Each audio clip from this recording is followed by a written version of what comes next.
guys. This was going to be the week where I posted the part 2 of Man and Animal, our Waldorf style of learning, but we haven't quite finished it yet, so I thought I would push that off to the next time and then bring this one into a mishmash of Q&A, because I had asked before if any of you had wanted certain types of things discussed or a video on something to please let me know, and some of you did. So this is that video. So I'll start with the Q&A, and then I will finish with a flip through of my own personal development. So I've been making a lot of art lately, and I think I don't talk enough about the personal and professional development of the mom. And I think those are important in generating or improving the homeschool also.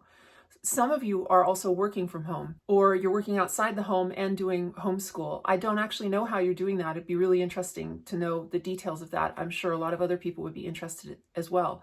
But to those of you who are doing that, I give a nod to you, and I appreciate that you're doing that. So I'd like to hear more about it. I'm just not doing it. I'm in a different situation. I'm 52 going on 53. I'm retired already from federal service, and I had a completely different path that I was going to take with Morgan, but my husband gummed it all up. We met him, and he spirited us off to North Dakota instead of, my plan was to take Morgan to Africa. So that's a bit of a change. But even though I am retired, I still like to do more of my personal development rather than a professional development. But even this, doing YouTube is technically interesting to me. I don't watch a ton of YouTube. I like to edit and film. I think speaking is difficult if you are in a kind of a stream of conscious and not saying and not pausing. And this is fun for me. Plus I have dogs all over the place today, so you might see one or both of them. So I wanted to show you what I'm doing, and it kind of was driven by one of the questions that I'll answer in Q&A. And as I'm talking about it, I thought I would give you a flip through of my art so that you have something to look at other than me. So here we go. The first question is, how do you prepare for a lesson and also just to annotate for your own learning? Do you take notes in a notebook or just in your actual book? Also, maybe touch on how you will teach your daughter to annotate. Okay, let's look into that. I will show you while I explain. How I learn on my own and how I prepare for a lesson is the same. I don't put a teacher hat on and do anything differently for Morgan than I do for myself. I don't spend any time planning in a traditional sense, except on the flip side of that, I'm always on the lookout for the next book and pre-reading books. But I guess the way I do things is different for each subject. Some things require a different process of planning on my part. For instance, math is a little bit different, where I can quickly review or do the math in advance to make sure I have it and then I'm aware of what it is. But I do try to keep day-to-day lesson planning or night before lesson planning to an extreme minimum, mainly because I spend all summer reading these books and learning things myself. I'll use reading and history as two opposing examples, and I'll show you an example of my note-taking for history that Morgan will eventually learn, probably starting in the 8th grade or at the 9th grade or pre-9th grade, post-8th grade, where I want to do that study summer course that I wrote up a syllabus for. So let's take reading as the first example. I do mark Morgan's readers. So these are the ones that I have an idea to perhaps do in the 6th grade. So looking at these, what I would do is I'll read them over the summer, and automatically I can see this is going to be a pretty easy reader for her. So this isn't one of our classic reads, this will be one of her personal reads, and I can zip through this pretty quickly. What I would normally do is once I've read it, I can get an idea of how difficult the vocabulary is and how many words per page. So here, just looking at it, I would think, well, let's see, how many pages is this?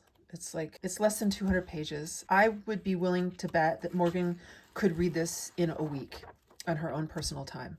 So that's what I would do. I would divide the number of pages by the number of days in the week, and that's how many pages I would ask her to read. Some days she reads more, some days less, but on average, I'm roughly within a day, pretty much a day of where I thought she would be. Either she would finish it earlier, a little bit later, or right on time. This would be a little different.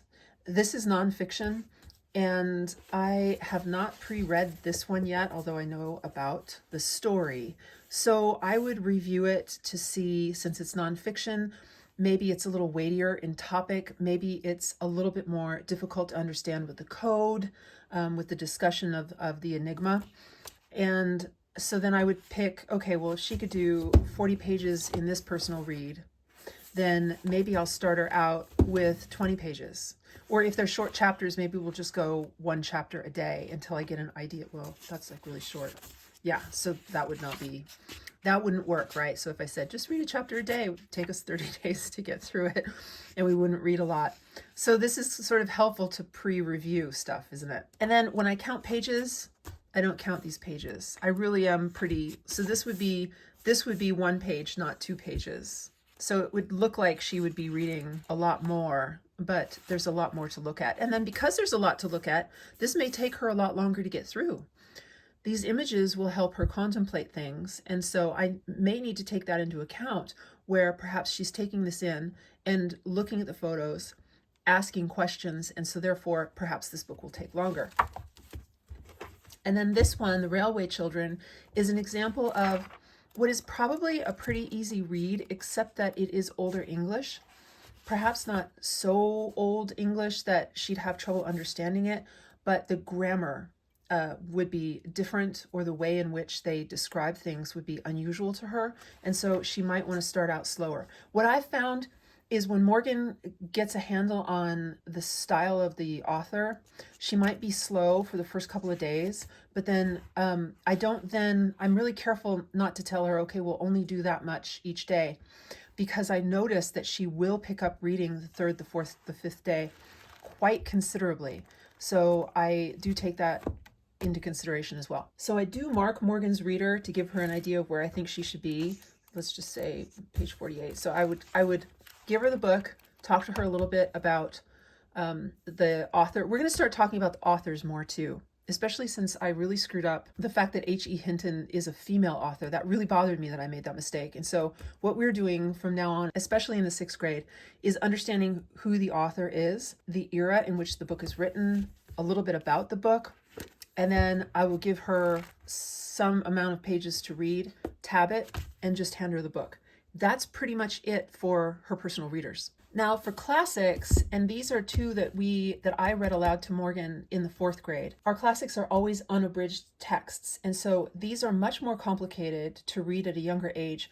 But in Morgan's case, she can understand a lot more than what she can read, which is probably similar for most of us. I think if we listen to a complicated book, we may be more likely to understand it better, faster, than if we were to try to read it on our own. Which is also why going to a Shakespeare play is a lot easier to watch it and listen to it the first time around before you actually read the text of the play. So then for classics, I'm knowledgeable of their significance because I've already read and considered them. So perhaps I've read a few essays or articles attached to the book, describing the book. And so I spend time after we're done with a chapter to just talk to Morgan. And we're chatty. We talk a lot. She narrates and makes correlations. I have no plan here beyond that. The simple fact that she's taking in a classic, that she's listening to it, that she's talking to me is in itself wonderful. So no plan beyond that. My job isn't to script her into a thought. I want to hear what she has to say and we talk. Afterwards, and if she's interested, I'll share what I learned about the book or the author or era or what others' opinions might be about the book, so that she's not only getting my opinion but others as well.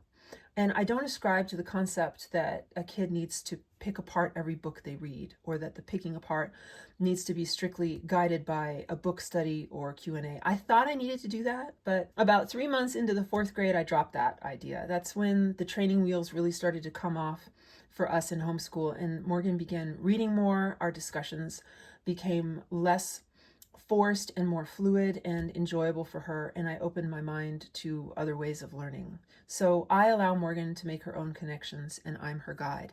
I'm a little bit more guiding with the classics, and I really do just let her enjoy these books.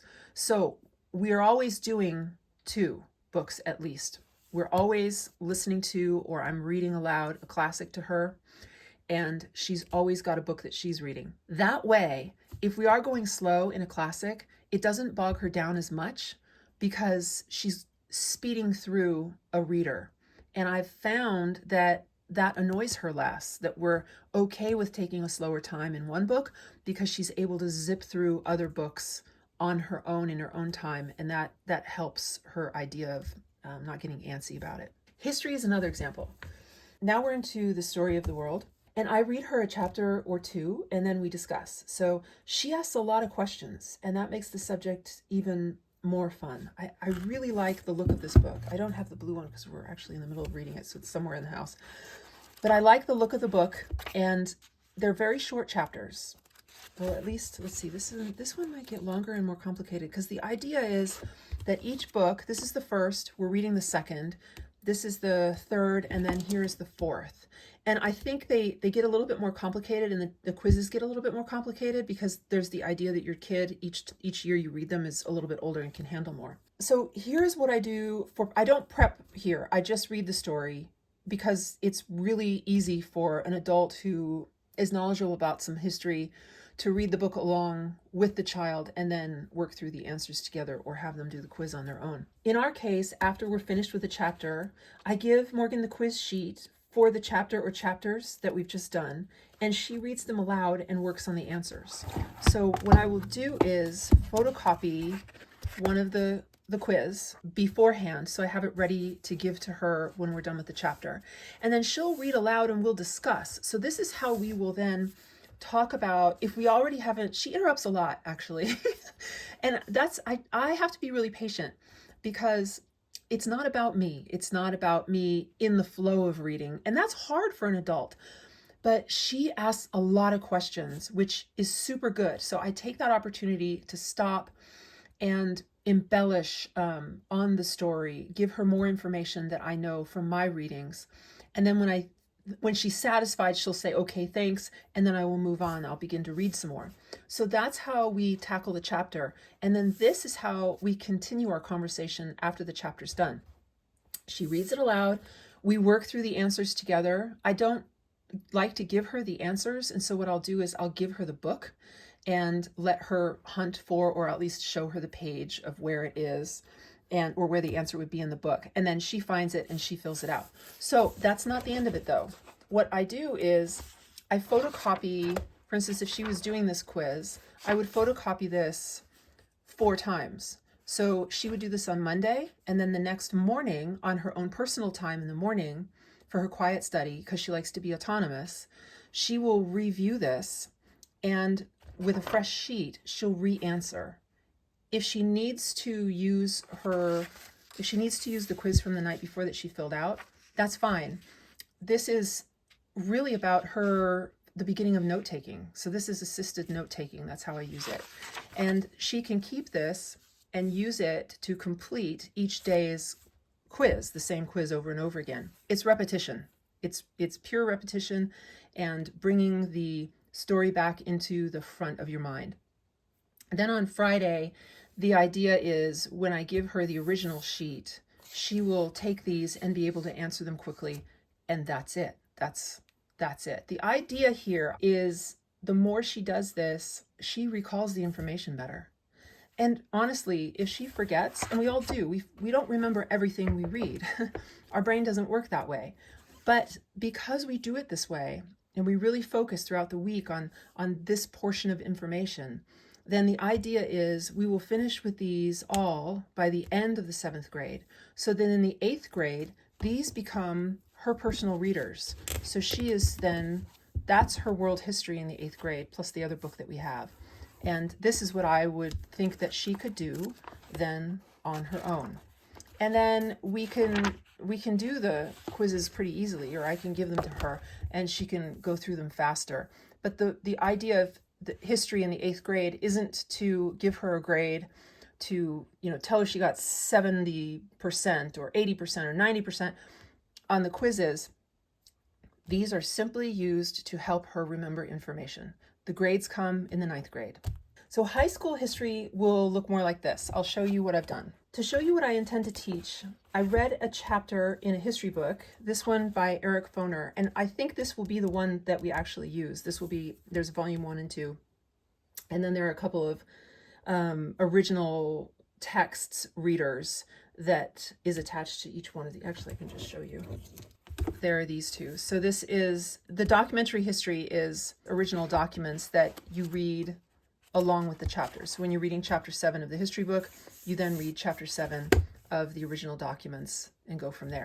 So I started, to give you an idea of the way I learn, the way I study, and the way I prepare for things is essentially going to be the same way that I teach Morgan to do it. And if she finds her own style through that process, then that's fine too. But to give you an idea of how I do it, I read chapter 2 and I annotated it. I highlighted a lot. And then from there, I used the annotations and highlights to condense what really is a 42 page, this is 42 pages of a chapter. And these are all mine. This is a used book, but I don't think anybody had annotated this before me. These are all my colors. That's definitely my color. And so I highlight, I annotate, I write notes, I do whatever I want. And then what I do is once I've highlighted and annotated the book, I distill the book into essentially 7 pages of notes. So then I go back and I read only my highlights. I'm really only focusing on what I thought was important, what I think needs to be, let me lift this for you here. There we go. What I think needs to be remembered. And I write my notes that way. Also, what I do is if, for instance, I wrote indentured servants here, and these are the highlights of the details of being an indentured servant. And in case I want to read more, I write the page of where I got the notes or where I annotated. So I want to really remind Morgan to do that, because although I cannot find a darn thing in any book unless I highlight. But if you're highlighting this much, it's still going to be a needle in a haystack. So that's where your notes come in. And that's why it's important to annotate the page that you took the notes from, so then you can really quickly refer. And that's really how I want to teach Morgan how to do it. Now, in the beginning, I will want Morgan to write out her own notes the way I did here. So I could have just typed these out pretty easily and shown you that way. But I also want to show you how I intend for her to do it and how I learn best. So she will write them, not type them. And then what she'll do is hand them in each week for review. So handing them in complete will be a portion of her final grade.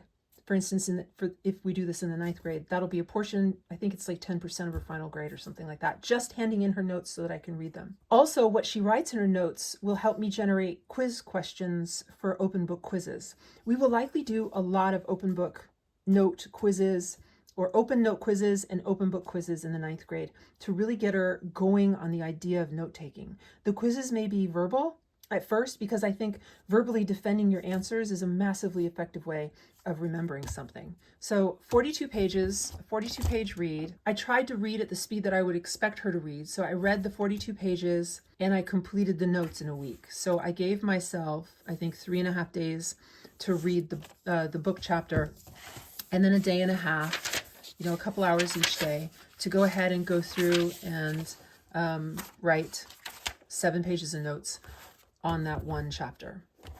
So here's a little bit more on my own annotation techniques. Junk books are really important.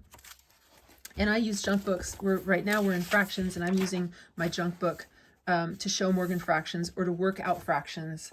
I work it out the exact way Morgan is supposed to work it out, because if she has any questions, well, there's 2 reasons I do that. If she has any questions, I've already written it out and we can walk through it. I can do it verbally where she's sitting over here and I'll say, okay, well, look at your page, and you look at your page, I'll look at mine, and we'll talk about what we wrote. But I want to know and really understand how she is being taught math, because I'm being taught math the same way. And I need to be able to do it the exact same way she does. So even if it's easy and I can see visually that I know, what this number divided into this number is going to be, I will write it out and take the time to do the work. So that's what the junk book is for. This is also for reminders and thoughts that I may want to run with in every subject. So these books are really short-lived, and I just, I fold them each page like this when I know that I'm done with them, so that I can just easily get to a fresh page. And they're either generated into something typed or they're completed in some way, and then these books are thrown away. Highlighting. So I had shown you highlighting here, and highlighting is super important. Everybody knows this, so there's nothing new. But I need certain types of highlighters because they make me happy. And I found that these highlighters work really well. The quick, because how often do you need it for a second? And then I hate like caps being around that I have to look for. So I found that the retractable ones work really, really well. And I had more, but I used, they got dry, they ran out. So that's an aesthetic thing, but I'm also teaching Morgan that aesthetics is important. Your environment for you to be able to focus as best you can is really important. And that includes getting the right pen or getting the right paper, getting the right book. It all plays into it. Oh, and then I want to show you my write-ups. So I have started doing this year, and I wish that I had figured this out many years ago. But I print out and paste inside all of the books I screen these days. So here's an example of one. This is Philip Wiley, The Disappearance. And what I do is I write my thoughts immediately after I'm finished with the book, and then I glue it into the front page. So when time goes by and I need to choose a book for Morgan in high school, I will have written some notes on a lot of these books, or suggestions or ideas in the book already, and that assists me and jogs my own memory of when and why I want to give the book to Morgan to read. And I'll also note if the book could be paired with another book. So for instance, I had noted that The Disappearance, I read these back to back just by accident, and they pair really well together. And so I had written that they pair well, and they also pair well with the book Utopia, with Thomas More's Utopia. And they could be read for a history class or philosophy class or literature class. So I wish I had done this more, but I am starting to do this with every book that I read. So hopefully showing you this is useful to you, and you can take something, anything, nothing from it. Just make it your own. The next question meant a lot to me that somebody reached out and asked this. I want to start homeschooling my granddaughter for 5th grade this summer. I can read, but don't know how to write a proper grammar sentence, paragraph, essay, book report. I can do math up to pre-algebra. Can you please tell me how I can teach her grammar? What a lovely, honest comment. What an interesting question. And I had answered it directly as soon as I read that comment. But I thought, gosh, this is something that I think is important for all of us to think about. We're not all experts in every single subject, nor do I think we need to be. But we do need to be one step ahead or learning alongside at the same time. So to that, I had given the advice to this grandma to do what I did. For instance, for math, get an extra workbook. So if you're doing grammar, get the grammar book, the instructor manual, and instead of the student manual, just one of them, get 2 of them, and do that along with your granddaughter, or do that along with your kid if you're somebody in this same situation. I am doing that with math. I don't expect to be perfect in it, but I think it's important for our kids to know that if we expect them to do it, we should also do it ourselves. And to be an honest person like this grandma, to say, I'm not sure how to do this, you can follow on by saying, but we'll figure it out together. Now, having said that, your kid or your grandkid could be a lot faster at it than you. So you want to work at their pace and not yours. If they overtake you or are speedier than you, then that's the time to make sure that you do a lot of prep in the evening before. Or in some, I can foresee for math, for instance, I may need to be a whole week, at least a whole week, a whole program, like a whole chapter ahead of Morgan before we start on a Monday, so that I'm just feeling a little bit more well-versed than she is. But I also know that, for instance, for math, she is not a super speedy kid in math. And she also knows that I am learning some things like new math. We showed my husband, Greg, who you saw in video last month, we showed him new math. So he might be able to manipulate fractions, but he does it the old way or the older way, a different way. And so it was really kind of neat for him to see some of the things that Morgan is learning that is finding out the answer. But this new math is a more thoughtful process of understanding why you're doing a thing rather than just memorizing how to do a thing. So keeping that in mind, it's okay if you've got, if you're a bit old-fashioned, or if you're rusty in something, or if you don't know how to do a thing, but you want to do it. just wanting to do it is going to make you better, faster, stronger, and smarter. And I am finding that I'm benefiting greatly from also having that workbook so that I can work my own math problems alongside Morgan as she's doing them as well. This does something additionally that I think all of us could pay attention to. And that is that when I'm working the same math problems that Morgan is working on at the exact same time, I have a really intimate, direct view of how much I'm having her do each day. So sometimes I think we want to pile on a lot.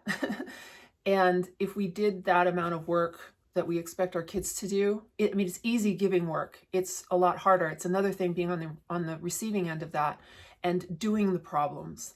And so by doing the problems along with Morgan, I'm really in tune with how tired that can make her and why we need a break.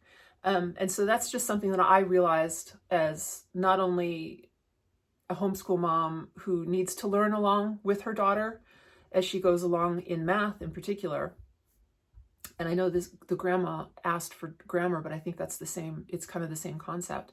But it also helps me understand what Morgan is feeling when she's feeling it. So that keeps me in tune with her. The next question is about my breadth of resources and the topic. This was about French, but it applies to many other things.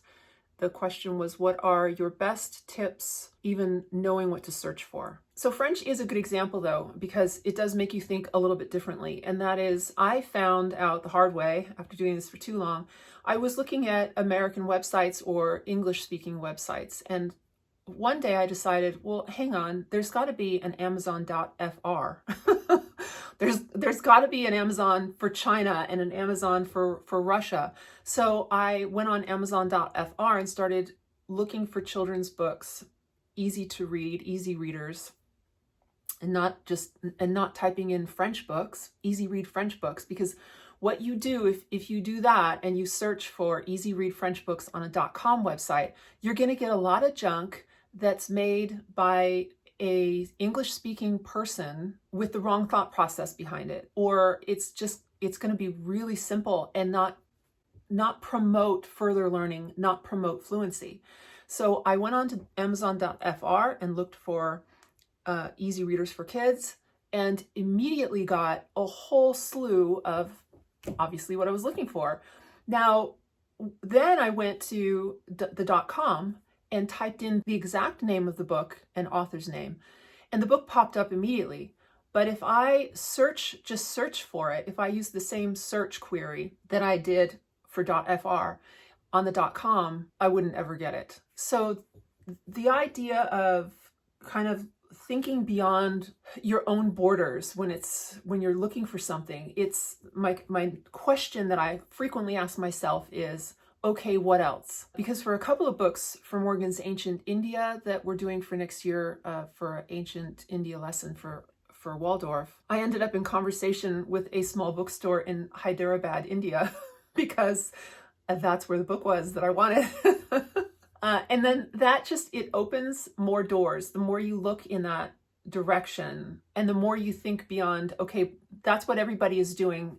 What else is there? What are others doing beyond that? And then beyond that, ask again, go the next layer and the next layer. I'm trying to think of another example, like, okay, so let's talk about then literature. So how do I find the literature that I find? I'll use Jean Craighead George's books as an example. So we all know her as the author of the beloved book, My Side of the Mountain.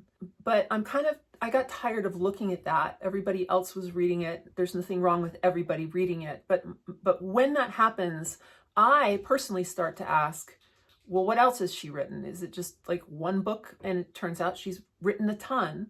And that's how I found her book, The Tarantula in My Purse, which was a nonfiction. And I'm always on the lookout for nonfiction that is really engaging and interesting, that isn't stupid and cartoony, that is a real chapter book that a younger person can get into without being overwhelmed with 500 pages. The problem with nonfiction is oftentimes it's far too long.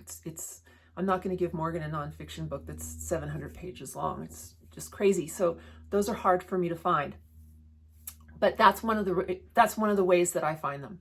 Let's see, and I have my notes. You're going to see me look down a lot because I've got notes. Because some of this stuff is I don't want to forget to say it. But I've started looking for, and I screen high school books for Morgan, and I was just completely shocked at the price. The cost of teaching high school from home is the equivalent of college, really, minus the room and board, which you're already paying for anyway because it's your kid. And I found that to be unacceptable.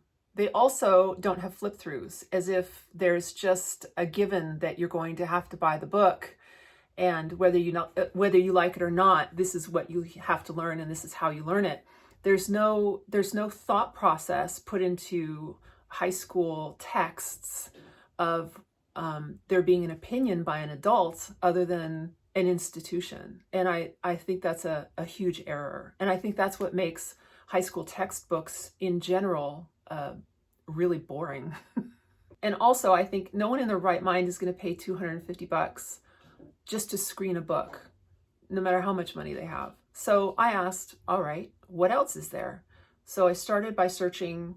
Let's just take the chemistry for an example, and physics, which I had already done. And I think I've picked some of her science already for high school by this process. What I did was first just search for the textbooks, physics textbooks for high school. And I looked at the titles and the authors.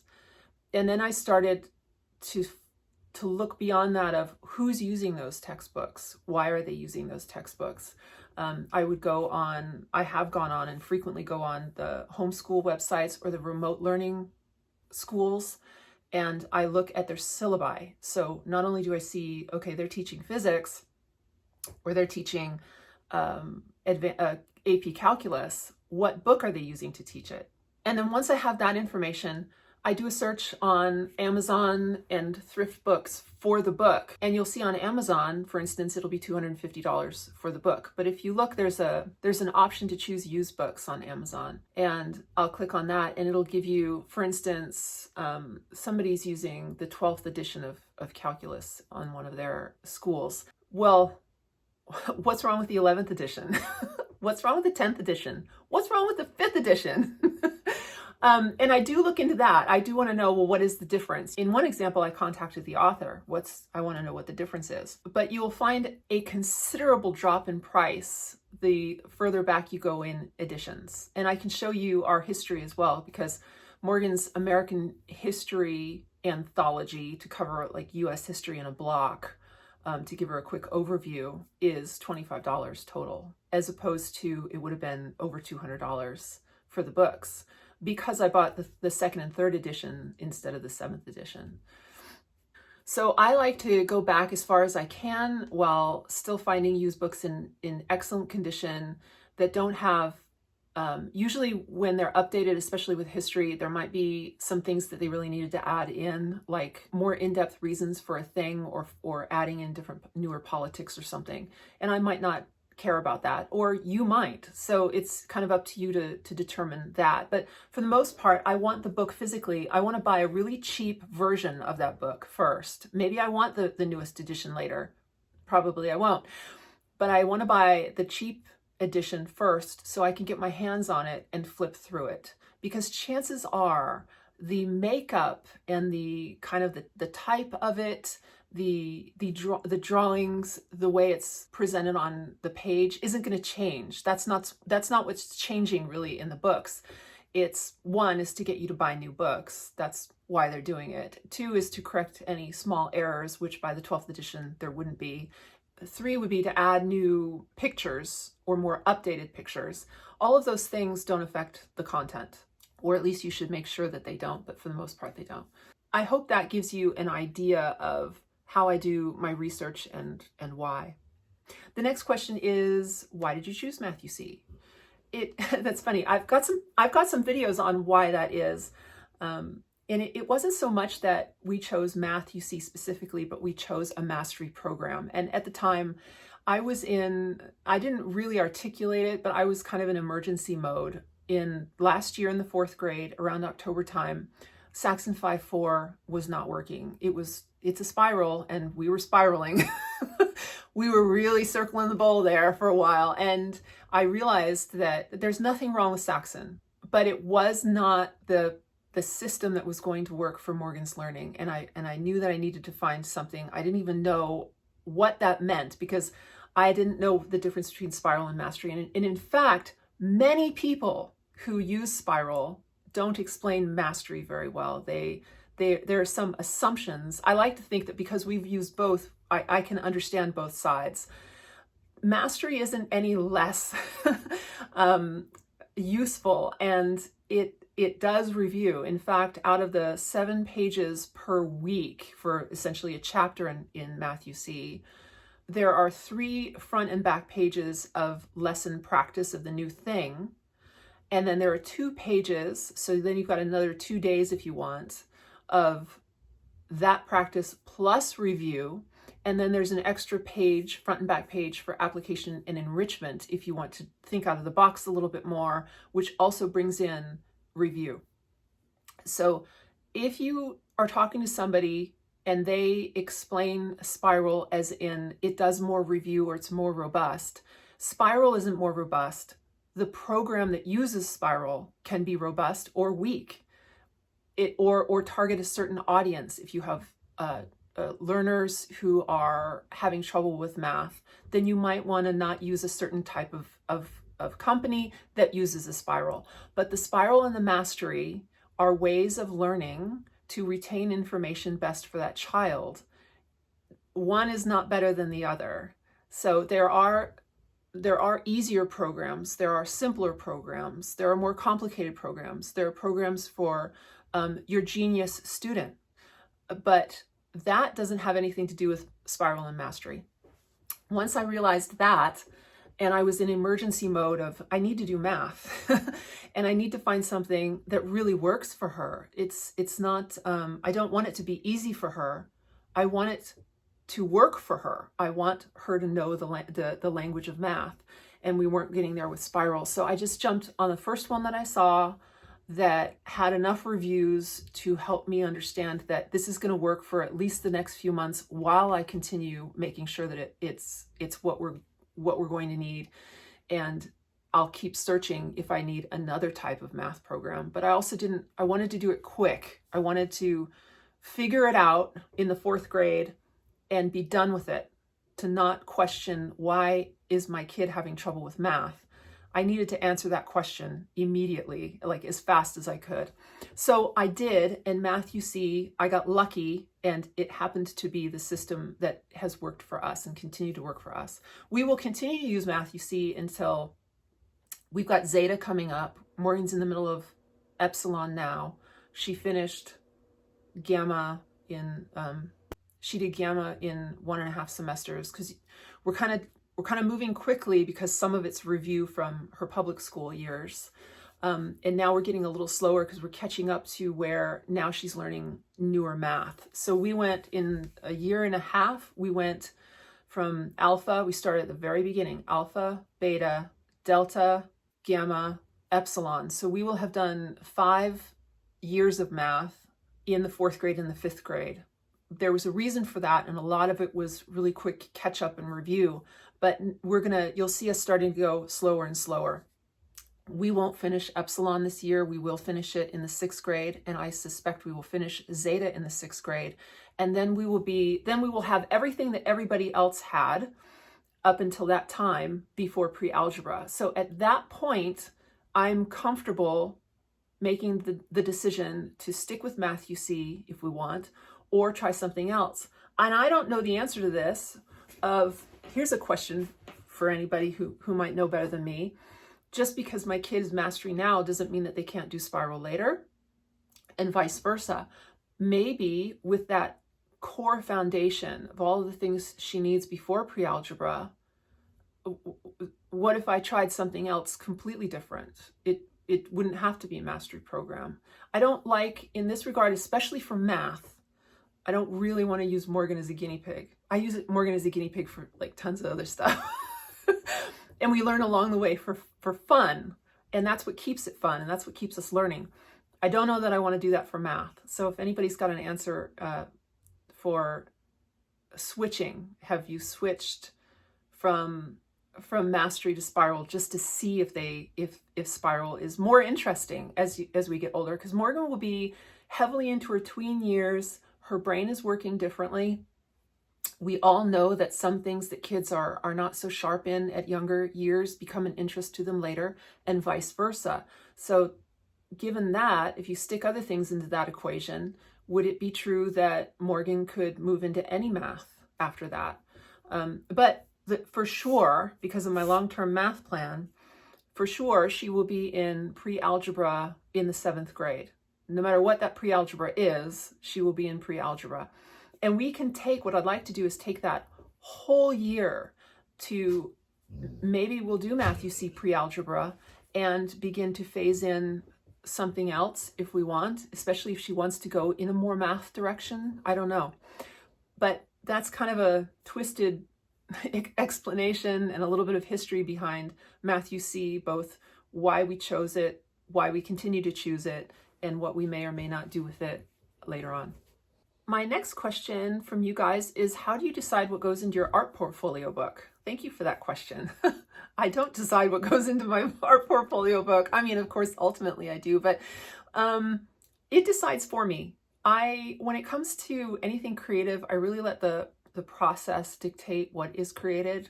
Having said that, I do begin the art the night before or the weekend before. I start with looking through books that I already have on hand on the subject to generate an idea of, well, if this is what we're going to talk about, I suspect this is kind of the way we're going to go and the information that Morgan's going to want to need. And then based around that, I begin to get an idea of what I want to help her draw. Now, what I have found is her book and my book, we have identical main lesson books, but there have been occasions where she has wanted, I've offered her something, and then as we talk, she has an idea for something else. And so my art in my main lesson book is different, completely different from her art in her main lesson book. And here's an easy example, and that is during the Man and Animal Part 2 that we're doing now. I had decided, because one of the things that separates us from animals is our idea that we do poetry, we have art. So we were talking, we spent a day talking about the differences as well as the similarities, to include the genetic similarities, that we are so close to everything else by like point whatever percent, that separates us from another animal. But what is it about that tiny little percent that then generates poetry and generates art? And so we had decided that we were going to write poetry that week. And so our poetry is different. Her poetry is different from mine. And her art is different. So she's attached a really neat city scene to her poem on her page. And then I did my own art, but then I had a poem from an author, from a poet that I had in mind for a long time that Morgan had used months before. And instead of creating my own poetry, because I have a lot of that, but it didn't match the picture or the image that I had painted, I used the author's instead. So that's just an example of the kind of the nonlinear way that we're learning, and how I let the process guide us as much as I'm guiding. So it's really, there's a whole system to the way we do it, and the more fluid I keep it, the easier it is, I think, that we learn. Fluid is not synonymous with easy. So I want to make sure that I don't give anybody the idea that I'm flying by the seat of my pants, although I am known to do that on occasion, and thankfully that works semi-well for me sometimes too. But I like to think that you know that there's a lot of planning in the background here. Having said that, my planning should not be so rigid that I can't pivot a little or a lot on some days to allow for her learning and her thought process to take over the day. Because ultimately, if she is focused on a subject, what do I care how she's focused on it or in which direction she goes? I just want her to be focused on the subject. So it doesn't matter what she does if she's focused on and learning. And I really like to, there's some times where I have to very quickly just step out of the way. And I think part of homeschooling, that's an art. That's an art and a craft. First, you have to know you're in the way. And two, you have to be comfortable getting out of the way. And I think that's really hard for parents, for adults we have some kind of systemic idea that children can't learn without us, or they won't learn without us, or they don't want to learn without us. But I have, in the short time that I've been teaching Morgan, and I've known this through her play and her as my daughter, I have known this, but it's a little bit different.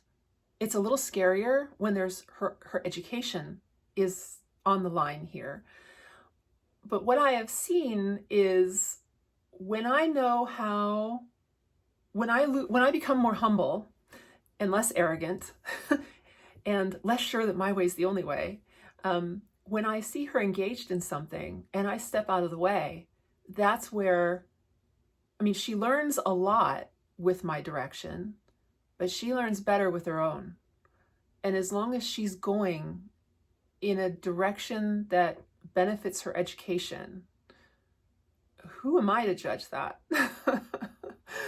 And on top of that, I don't really have a lot of squishy homeschool. I mean, we have a strange way of doing things around here. And I think if you do Waldorf at all, or you do, if you choose your own subjects and choose to create your own curriculum, you'll know that when you do that, it's geared so much towards that one kid that it probably seems strange to every other parent, because that you look and see, oh, that's totally not how I would do it. No, it isn't. But if you look at the details, that parent spent a lot of time creating specifically for the child. And hopefully, I like to think that that includes me making things not very simple for Morgan either. She has to think around here. But when I say she has to think, what I like to do is create an environment where she doesn't feel like she's forced to do it. She feels like she's the one doing it. Sometimes she is the one doing it. And sometimes there's a little bit of magic involved where I let her think she's doing it. But it's the creation of the curriculum geared around her, and it's my prep, and it's my learning that I have brought to the table that bolsters her and places her in a position that she can begin to learn on her own. I don't know. Have I gone too far off subject? I can talk about this stuff all day and then end up not having a point. So let's see. I think our final one here is, I'd love to see some 6th grade videos like this. And this was in reference to my 4th grade versus 5th grade workflow video, and I'll make sure to attach it down below. But this was one that I had done as I was thinking. I think I'd already figured out the curriculum, and I had realized that Morgan and I were going sort of scheduling wise in a different direction. And it's funny because this is about the same time last year that I had done the video, and we're doing that again. And I wonder if it's because of the curriculum picks cause me to generate a new idea for how we're going to do something, or if she and I have a natural rhythm and flow throughout the year whereby this is also a natural time for us to begin changing. I do see a lot of changes, like a lot of changes in our learning and in our speed and our tempo. And I'm really glad that I've kept some notes and mini journal in my traveler's notebook and then my previous notes from last year, because I can look back if for instance, we're really tired by Friday, like super tired. And I remember thinking last year, are we done? Did I do too much? Did I burn her out? Is she going to want to do homeschool with me next year? Have I screwed it up? And I began to think the same thing at the exact same time this year. And being able to read that I had thought the same thing in her 4th grade year makes me feel a lot better. So what did I do? I changed things around. And I had mentioned that we were going to switch up May completely because of what I had recognized last year. And in fact, I'm thinking, because we have enough days in the year, I am really considering going to a 4-day work schedule for school. So that, and then on Friday we'll do more health. We really love doing health on Friday. I thought Friday would be a real fun health day and a real heavy PE day. So I tried it out this last Friday, and we woke up and Morgan read a little bit and she did a quick math page. So I need to make sure that we don't learn new math. I usually don't learn new math on Fridays because that kind of, the weekend messes with that. So I will time it, and I did time it on Friday to do some review math that wasn't going to be frustrating or take a long time, because we can do a lot of math. We do a lot of math, like a ton of math. And I didn't want to burn her out on Friday. So we did that, and then we did health together. I read a quick chapter of history because she's really liking history. And in fact, if that continues in that direction, then that's going to take over reading and be her reading, because she's enjoying learning history so much. So I may turn our history books, the story of the world, into Morgan's nonfiction readers next year as English. So that's a thought. But then after that, the whole rest of the day was PE. So we went and we played racquetball, and she nearly killed me. I had trouble getting up in the morning. And she wanted to do it again that day, but thankfully she was a little sore too. So we're going to wait another day to play racquetball. And then I showed Morgan how to use the Jacob's ladder. And if you haven't done that, it'll explode your heart in 30 seconds easily.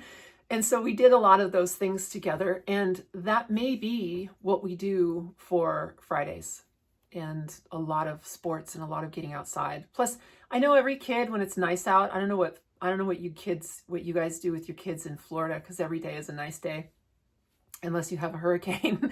But up here in North Dakota, when the sun is shining, it's cruel to keep your kid inside. They got to go out. If it's nice out, let them go out. And then what I like about my schedule now is that we have done so much work, enthusiastically too. I mean, we've really enjoyed it, but we have done so much work in so many days that when we may need to always ramp down from 2 months before the end of the school year. We may always need to ramp down. And if we have a really robust first semester, we can do that in the second semester forever. We can do that in high school too. There's nothing saying that your 36 weeks of high school course has to be done in 36 weeks. You can jam cram 2 weeks a week in your first semester for the class, for biology, for English, for whatever, so that you can slow down in the second semester if that's the tempo that you need to go at. I don't think anybody has ever said, well, you have to do a certain number of hours every day. Nobody would do that anyway. But a certain number of hours each year or each school year is reasonable.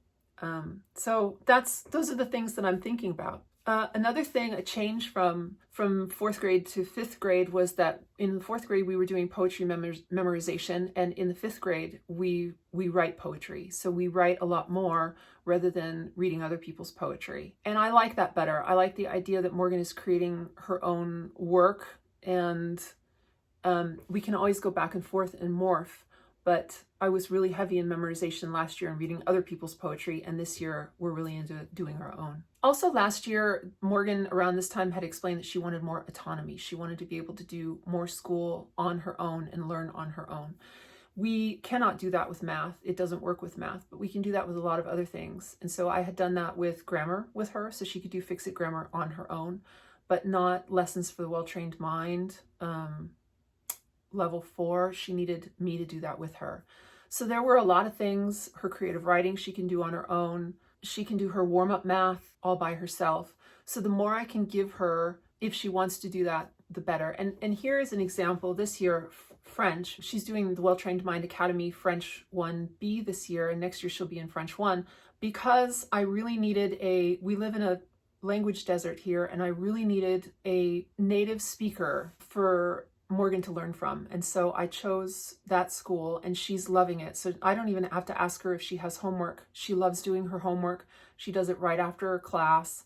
She loads it, she scans it over here on our printer herself, loads it into my email, pulls it out of my email, loads it up onto the system, and she's doing phenomenal in the course. She's just loving it. And she's with, the really cool thing about this is she's with other independent-minded, like-minded, enthusiastic students. She's a really small class, and everyone wants to be there, which is amazing. And so it really fosters a really fun learning environment whereby Morgan can speak to a native speaker and get immediate feedback. And I really couldn't do that. I'm not fluent in French. I think I was fluent in French, but after 30 years of not using that much of it, I can still easily get around, but I can't always correct. And if I do correct, I don't always know why it is right. It just is right because that's the way the French say it. I can't necessarily explain why I'm doing it. I just parroted. It's like, it's like asking a 2-year-old why they're saying a certain thing. Well, it's because they heard it. They don't know why. And I don't know a lot of the modern stuff that I think is really helpful for Morgan to learn from a native speaker. So that is another way that she's not doing it on her own, but she's doing it on her own from me. She still has a teacher, and she's in a class, but it's separate from me. She feels a little bit more independent in that way.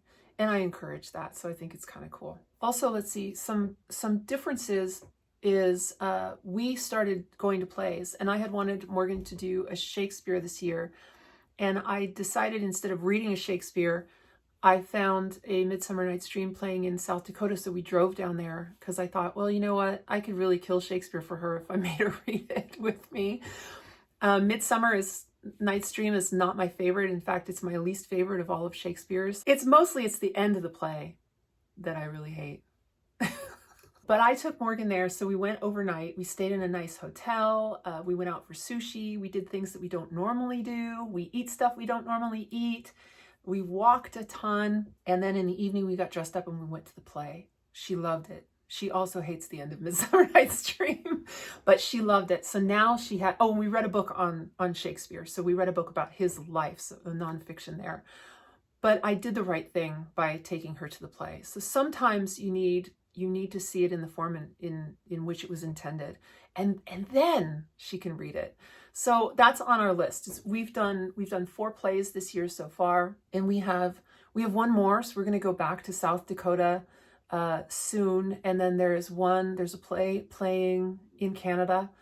So when we get our passports, we'll drive up to Canada and we'll stay over. It's a short trip, but it's kind of fun to go in the evening, and then we stay overnight there and have dinner and make it an event.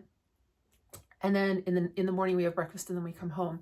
And I really think that that's a huge thing that we can do for our homeschoolers is get out and about more, not just to co-ops or play dates, but move around. One of you is you wrote me and you're on a shoestring budget. So while I might be taking Morgan to France, you are on a tighter budget than that.